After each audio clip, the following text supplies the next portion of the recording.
Вітаю, друзі. Ну що, через витоки інформації по справі Міндіча, до речі, тут НАБУ і САП час же втрутитися і сказати, чи підтверджують вони, що це справді все, що там сказано, записано ними, і говорилося Міндічем про всіх тих людей, яких перераховував, враховуючи і Вову Андрія, для яких будувалися будиночки в династії. Так от, через ці витоки у Зеленського цукцванг кожен наступний крок робить ситуацію ще гірше. Кожна наступна спроба замовчати ситуацію не покращує. Зеленський вже не знає, що робити, але намагається перебити інформацію, яка з'явилася в інформаційному полі, і фактично запит суспільства на те, щоб він підтвердив, це правда чи ні, брехня чи правда, чи дійсно для нього будували будиночки і все інше, так от він намагається перебити це інформаційними приводами. Для цього включається все, що завгодно. Наприклад, підключили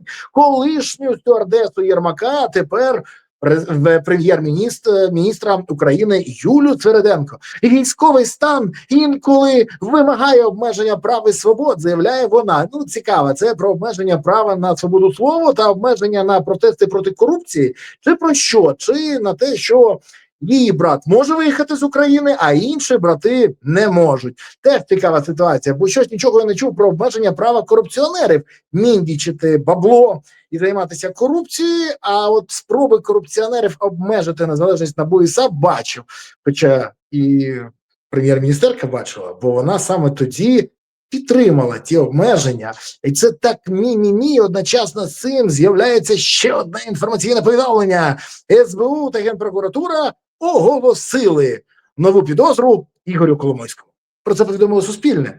А от далі, цікаво, а підозру секретарю РНБО Рустему Умєрову вони не хочуть оголосити, бо є за що. Через виток інформації, про це навіть пише ГАРМО, це громадська рада, антикорупційна рада при Міністерстві оборони. Але тут щось поки не складається. Ані СБУ, ані Генпрокуратура про це ані пар з вуст. Чому? Як ви думаєте? Напишіть, до речі, в коментарях. Як ви думаєте, чому про Умєрова всі мовчать? Чому ніхто не хоче нічого підтверджувати і всі кажуть з представників влади бу-бу-бу, бу-бу-бу, нічого іншого.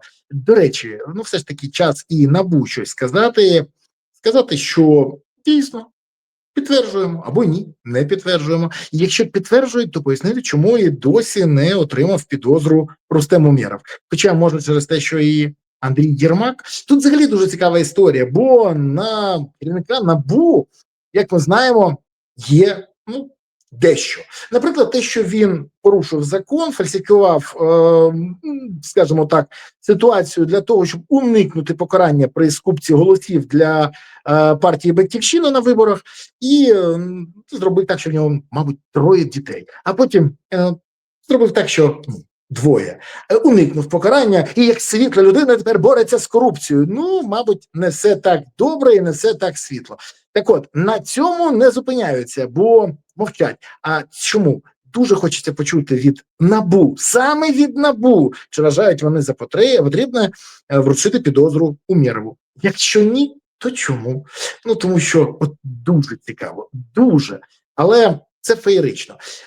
Тому що Зеленський включився особисто, включився не просто так, а включився, щоб перебити остаточно заяву, яка фактично підриває довіру до нього знову остаточно. Мова про те, що суспільство хоче дізнатися. Вова. Та хто такі Вова і Андрій, які будують будиночки поряд з Міндічем і Чернишовим? І тут той самий випадок, коли для перебивання скандалу Зеленський готовий брехати як ніколи раніше. Він бреше, хоча розуміє, що це більш цинічно і ганебно, ніж обіцяти 3000 ракет до кінця 25-го року, а навіть не зробити 10%. І шоумен залишається шоуменом. Мовчить про те, що треба. Бо люди хочуть знати, хто такі Вова і Андрій. Більше того, під кожним дописом президента на його сторінці багато, сотні просто коментів з вимогою назвати, хто такі Вова і Андрій, чи знає Зеленський, для кого будувалися ті будиночки. Зеленський вирішив піти ва-банк. Гуляти так гуляти.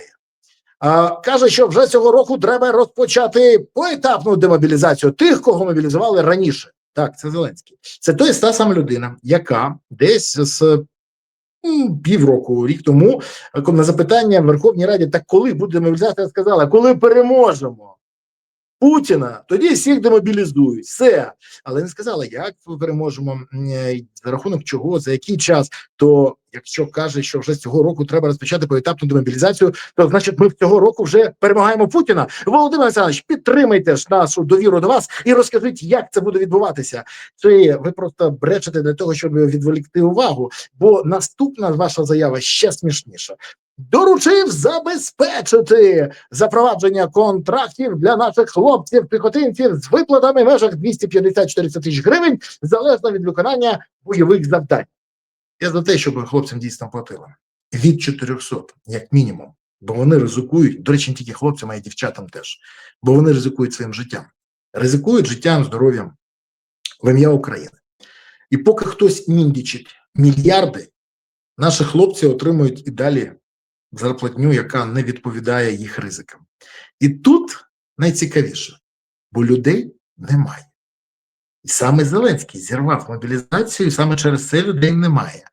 Бусифікація триває, і Зеленський мовчить про неї, нічого не говорить, не змінює підходи, не змінює мобілізацію, то звідки ж він візьме людей на демобілізацію? І всі розуміють, що Зеленський відверто бреше. Бреше, тому що йому треба перебити чимось цей ганебний випадок з Вовою, Андрієм і будинками в династії. А гроші, от гроші цікаво, їх немає, бо зміндічили і побудували будинки в династії, та роздали кешбеки з ябачками. І він, розумієте, все, що намагається перебити, це плівками Міндічі. А люди чекають реально на демобілізацію, яку їм він обіцяє і не робить. Цей чотирьохразовий ухилян. Це хуцпа, Вова, це зухвала хуцпа. Так, давайте відверто, чиї будинки в династії і чиї будинки, і взагалі, хто такі Вова і Андрій? І от відповідь, а дайте відповідь, як ви вважаєте, хто ж ці люди? Може це Вова Кличко, а може Вова Залужний, чи Вова Порошенка, а може це дядя Вова з Троєщинського ринку, який працює там прибиральником? Це ж може бути, і чи ні? Чи це все ж таки Вова Зеленський, про якого говорять на цих записах Міндіч з Шафіром? Відповідь лежить на поверхні. Але Вова не хоче визнавати, що це будиночок його. І тут важливо, щоб все ж таки НАБУ втрутилося. Втрутилось, хоча зараз вони мовчать. І Зеленський, щоб сказав, це все брехня, це неправда, або це правда, це не брехня. А ви чекаєте на яку реакцію? Як ви вважаєте, як Зеленський все ж таки відреагує? Чи визнає він свої будинки, чи навпаки буде і далі розповідати? До речі, є дуже гарна версія, дуже гарна. Це не будинки в династії, це приховані заводи по виробництву фламіндічів. Саме там виробляти будуть тисячі, по 3 тисячі на рік, тих самих фламінго, які летять на 3000 кілометрів з вагою 1 тонна бойової частини. Ну да, нам же так розповідали, по 7 штук на день. Але розповідати він мастер. І зараз цей майстер розповідає знову і знову.